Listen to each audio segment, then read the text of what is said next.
अस्सलाम वालेकुम बच्चों, आज मैं आपको लालची दूध वाले की कहानी सुनाऊंगी। एक गांव में एक दूध वाला रहता था। वो खालिस दूध बेचता था। गांव के सब लोग उस पर भरोसा करते थे और उसी से दूध लेते थे। एक दिन उसने सोचा, अगर मैं दूध में पानी मिला दूं तो मुझे ज़्यादा पैसे मिलेंगे। शुरू में किसी को पता ना चला, वो अमीर होता गया।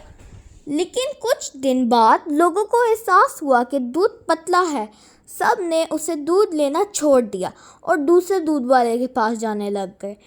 अब दूध वाले के पास कोई कस्टमर ना रहा। उसकी लालच ने उसका कारोबार बर्बाद कर दिया। वो शर्मिंदा हुआ और गांव वालों से बोला, मुझे माफ़ कर दो, मैं लालची था, लेकिन अब मैंने सबक सीख लिया है। अब से मैं सिर्फ खालिस दूध ही बेचूंगा। गांव वालों ने उसे माफ़ कर दिया और फिर से उसी से दूध लेने लगे। उसकी गाय अच्छा दूध देती रही, लोग खुश रहे और दूध वाला हमेशा के लिए ईमानदार बन गया। तो बच्चों, हमें इस कहानी से ये सबक मिलता है कि लालच बहुत बुरी बला है, लेकिन अगर गलती मान ली जाए और सुधार कर ली जाए तो सब खुश रहते हैं।